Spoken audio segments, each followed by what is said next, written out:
सत श्री अकाल। मैं हरमीत सिंह, दृष्टि चैनल के लिए। आज गुरुपुरब है और आप सभी को गुरु पर्व की बहुत बहुत बहुत बधाइयाँ। गुरु नानक देव जी एक ऐसा इलाही नूर जो आज से करीब 551 साल पहले इस दुनिया में प्रकट हुआ और आज भी दुनिया के अधिकांश भागों में गुरु ग्रंथ साहब के रूप में प्रकट है। गुरु नानक देव जी के बारे में कुछ भी कहना ऐसे ही है जैसे इस विराट और अंतहीन आकाश को शब्दों के कैप्सूल में बंद करने की कोशिश की जाए।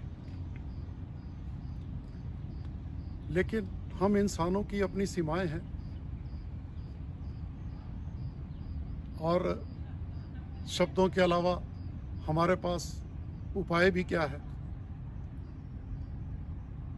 और मुझ नाचीज के पास तो शब्द हैं भी कितने। इसलिए आप सभी से एक विनम्र निवेदन है कि कृपया शब्दों के पीछे छुपे हुए भावों और इशारों को समझने की कोशिश करें और मेरी भूलों और चूकों को कृपया माफ करें। पिता कल्याण दास जी मेहता के घर माता तृप्ता जी की कोख से सन 1469 में गुरु नानक देव जी प्रकट हुए तलवंडी गांव में, जो लाहौर के निकट है और आजकल ननकाना साहब के नाम से जाना जाता है और आजकल पाकिस्तान का हिस्सा है। पिता खत्री बेदी परिवार से थे और गांव के पटवारी थे। जब नानक जी का जन्म हुआ तो दाई बहुत ही आश्चर्यचकित रह गई, क्योंकि उसने जिंदगी में पहली बार किसी इंसानी बच्चे को रोने के बजाय मुस्कुराते हुए, खिलखिलाते हुए जन्म लेते हुए देखा था और उसके मुखमंडल पर एक ऐसी ईश्वरीय आभा देखी थी जो अलौकिक थी, अद्भुत थी। माता तृप्ता जी ने बच्चे को उसकी बड़ी बहन नानकी की गोद में रखा और कहा, ये ले नानकी, तेरा छोटा भाई नानक। और बच्चे का नाम नानक पड़ गया। उनकी बड़ी बहन नानकी का जन्म उसके नाना नानी के गांव में उनके पास ही हुआ था, इसलिए नानी ने बड़े प्यार से उसका नाम नानकी रखा था और फिर नानकी से नानक का जन्म हुआ। नानक बड़ा प्यारा शब्द है। नानक का अर्थ है न अनेक, यानी सिर्फ एक। गुरु नानक देव जी अनूठे हैं, अद्वितीय हैं और इस पूरे विश्व के इतिहास में उन जैसा ना कोई पहले आया और ना कभी बाद में कोई आया है और ना ही कभी आएगा। और सबसे बड़ी बात, गुरु नानक देव जी ने जो विश्व को संदेश दिया, एक ओंकार यानी ईश्वर एक है और ये पूरा संसार उसी एक का विस्तार है। जैसे नृत्य के पीछे नर्तक छुपा होता है, उसी तरह इस पूरे संसार के पीछे वो निराकार नर्तक परमेश्वर एक है। एक नूर से सब जब उपजया, कौन पले कौन मंदिर। इसीलिए तो गुरु नानक देव जी की वाणी एक से शुरू होती है और एक पर जाकर ही खत्म होती है। गुरु नानक देव जी का बचपन कुछ दूसरे बच्चों से बिल्कुल अलग था। उनके बचपन की मासूमियत और सरलता में भी एक प्रौढ़ इंसान की प्रौढ़ता दिखाई पड़ती थी, समझ दिखाई पड़ती थी। नानक जी एक नेचुरल गायक थे और उन्हें गीतों से और गायकी से बहुत प्यार था। सबसे पहले उनकी बहन नानकी जी ने उनके अंदर छिपी हुई अपार संभावनाओं को महसूस किया था और उनके दिव्य व्यक्तित्व को जाना था। साथ ही उस गांव में भी कुछ ऐसे लोग थे जिनके पास दिव्यता को देखने वाली आंखें थी, तो उन्होंने भी नानक जी को पहचान लिया था। जब नानक जी करीब 7 सालों के हुए तो पिता कालू मेहता जी ने उन्हें पढ़ने के लिए पंडित ब्रिजनाथ जी के पास भेजा। पंडित ब्रिजनाथ जी ने उनकी पढ़ाई शुरू की। पहले उन्हें गुरुमुखी से सिखानी शुरू की, तो जो पंडित जी ने गुरुमुखी के अल्फ़ाबेट्स ऊड़ा, आया, ईड़ी, सस्सा वगैरह गुरु नानक देव जी को सिखाए, तो एक दिन नानक जी ने पंडित जी से पूछा कि इन अल्फ़ाबेट्स का मतलब क्या है। तो पंडित ब्रिजनाथ जी बोले कि इन अल्फ़ाबेट्स का अपने आप में कोई मतलब नहीं होता, लेकिन जब ये आपस में मिलते हैं और किसी शब्द का निर्माण करते हैं और उन शब्दों के फिर अर्थ हुआ करते हैं। तो नानक जी ने कहा, ऐसा कैसे हो सकता है, क्योंकि भाषा का जो बेस है वो तो ये अल्फ़ाबेट ही हैं, तो ये अर्थहीन कैसे हो सकते हैं। इनका भी अर्थ है और ये किसी खास बातों की ओर इशारा करते हैं। तो पंडित जी ने कहा, मुझे तो नहीं पता, अगर नानक जी आपको कुछ पता है तो आप ही बताएं। तो उस वक्त बिल्कुल बाल अवस्था में नानक जी ने बानी उचारी, बल्कि बानी गाई, और इस बानी में उन्होंने जो गुरुमुखी के 35 अल्फ़ाबेट्स हैं उनके अर्थों को बताया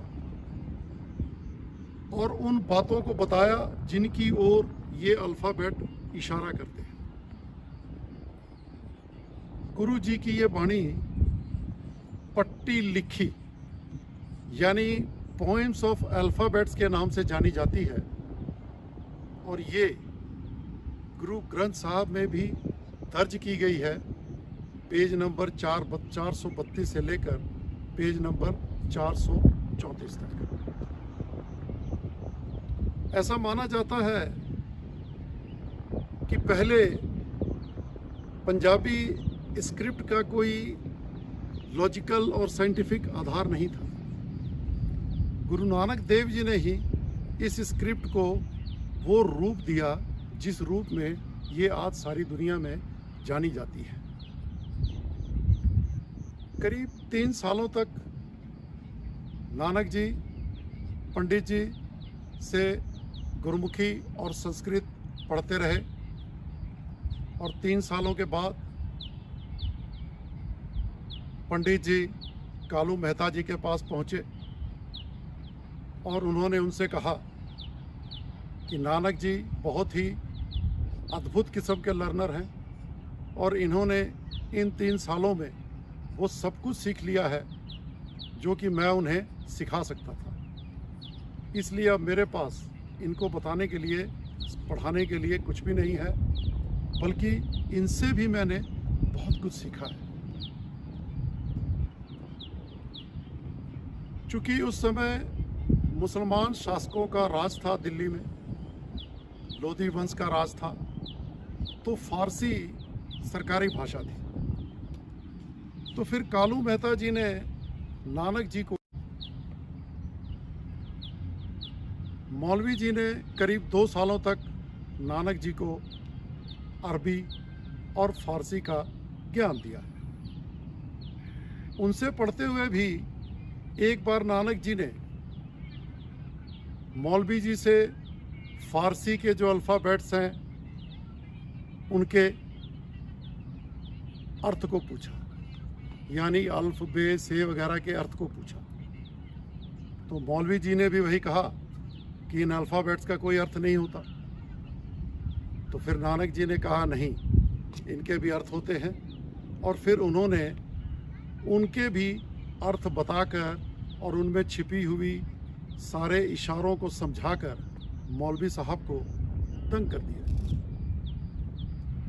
बचपन से ही नानक जी का कुछ ऐसा स्वभाव था कि वो ऐसे प्रश्न पूछा करते थे जिनका जवाब किसी के पास नहीं होता था, और बाद में उन्हीं प्रश्नों का जवाब खुद देकर एक बहुत ही लॉजिकल तरीके से वो सभी को हैरान कर दिया करते थे। नानक जी की उम्र जब करीब 9 साल की हुई तो फिर पिता कालू मेहता जी ने उनके जनेऊ धारण करने के समारोह का निर्धारण किया। इसके लिए उन्होंने अपने सारे सगे संबंधियों को बुलाया, साथ ही गांव के लोगों को भी बुलाया गया। उनके परिवार के जो पुरोहित थे पंडित हरदयाल जी, उनको बुलाया गया ताकि वो नानक जी को जनेऊ धारण करा सकें। तो जब पंडित हरदयाल जी उनको जनेऊ पहनाने लगे तो नानक जी ने सवाल किया कि पंडित जी, पहले मुझे ये बताएं कि जनेऊ क्यों धारण किया जाता है, इसे धारण करने का औचित्य क्या है। तो फिर पंडित जी ने बताया कि नानक, जब कोई जनेऊ धारण करता है तो वो एक धर्मी इंसान बन जाता है। उसे इस बात की इजाज़त मिल जाती है कि वो धार्मिक कर्म कांडों में हिस्सा ले सकता है, धार्मिक ग्रंथों को, वेदों को, पुराणों को पढ़ सकता है, और एक तरह से उसका ये दूसरा जन्म होता है। तो फिर नानक जी ने कहा कि पंडित जी, जो आपने जनेऊ पहना हुआ है और जो आप मुझे पहनाने जा रहे हैं, इसमें क्यों फ़र्क है। तो पंडित जी ने कहा कि मैं एक ब्राह्मण हूँ, इसलिए मैंने जो जनेऊ धारण किया है वो सूत का है, और जो तुम्हारे लिए मैं लेके आया हूँ वो जूट का है, क्योंकि तुम एक क्षत्रिय हो। अगर कोई वैश्य होता है तो उसे ऊन का जनेऊ पहनाया जाता है, और जब कोई शूद्र होता है तो उसे जनेऊ नहीं पहनाया जाता है। तो फिर गुरु साहब ने, नानक जी ने पूछा कि मेरी बहन नानकी मुझसे बड़ी है 5 साल, तो उन्हें जनेऊ क्यों नहीं पहनाया गया। तो पंडित जी ने जवाब दिया कि औरतों को जनेऊ नहीं पहनाया जाता है। तो फिर नानक जी ने पूछा क्यों। तो पंडित जी ने कहा क्योंकि हमारे शास्त्रों में ऐसा ही लिखा हुआ है। तो फिर नानक जी ने जवाब दिया कि इसका मतलब तो ये है पंडित जी कि ये जो जनेऊ है ये भेदभाव उत्पन्न करता है, समाज को आपस में बांटता है। और फिर मुझे ये समझ में नहीं आ रही कि अगर आप ये एक जनेऊ जूट का मेरे तन पर पहना देंगे तो अचानक कैसे मैं धर्मी हो जाऊंगा। और अगर शूद्र इस जनेऊ को नहीं पहन सकता है तो इसका मतलब है कि क्या वो धर्मी नहीं हो सकता। संसार की सारी औरतें जनेऊ को नहीं पहन सकती तो क्या वो सारी अधर्मी हैं। और मैंने तो बहुत सारे ऐसे लोगों को देखा है जिन्होंने जनेऊ धारण किए हुए हैं लेकिन फिर भी वो दुष्कर्म करते हैं। तो फिर ऐसा क्यों है कि वो फिर भी अधर्मी बन गए। अब इन सारी बातों का कोई भी जवाब पंडित जी के पास नहीं था। तो फिर नानक जी ने कहा कि ऐसे 2 कौड़ी के जनेऊ की जिसे आपने बाजार से खरीदा है मेरी नज़र में कोई अहमियत नहीं है, और इसे अगर आप शरीर पे पहना भी देंगे तो इसका कोई फ़ायदा नहीं होने वाला है और ये कुछ ही दिनों में गल जाएगा और मेरे शरीर के साथ ये जल भी जाएगा। जनेऊ तो ऐसा होना चाहिए जो कि मन पर धारण किया जा सके, और ये जनेऊ दया की जो कपास है उससे संतोष का जो सूत बने उससे बनाया जाए और फिर उसे सच जानने की चाहत से उसको बटा जाए और उसके अंदर गांठें जो हों वो आत्म नियंत्रण की हो। अगर कोई ऐसा जनेऊ हो जो कि उसे मन पर धारण किया जाए तब इंसान धर्मी वास्तव में बन सकता है और इस जनेऊ को हर कोई धारण भी कर सकता है। वहाँ पर मौजूद जितने भी समझदार लोग थे उन्हें नानक जी की बात बहुत ही तर्कसंगत और अच्छी लगी, जबकि पंडित जी को ये सब कुछ बिल्कुल पसंद नहीं आया और वो नर्क में जाने की थोथी बातें करते हुए वहाँ से चले गए। तो सिर्फ 9 साल की आयु में गुरु नानक देव जी ने पूरे समाज को अपनी बातों से कायल कर लिया। ये एक कोई चमत्कार से कम नहीं था। नानक जी ने 2 बहुत ही अद्भुत भावों की बात की, पहला संतोष और दूसरी दया। अपने लिए संतोष और दूसरों के ऊपर दया।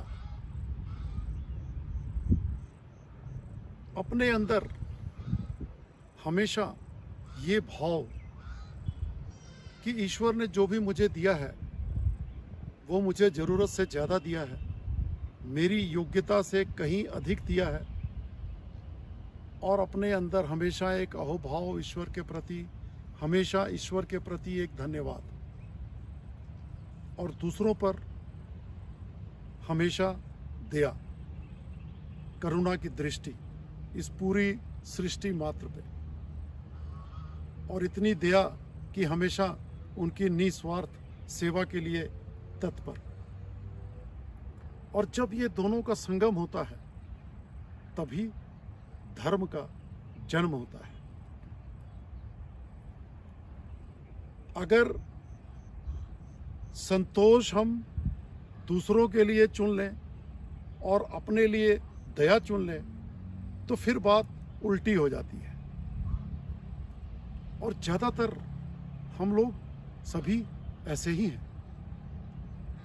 और अगर सिर्फ संतोष को साध लिया जाए तो इंसान वनवासी हो जाता है, जंगलों में चला जाता है, लेकिन वो भी एक स्वार्थ के साथ बंधा रह जाता है। और अगर सिर्फ दया चुन ली तो फिर वो एक समाज सुधारक या ईसाई मिशनरी की तरह हो जाता है और वो बात भी अधूरी रह जाती है।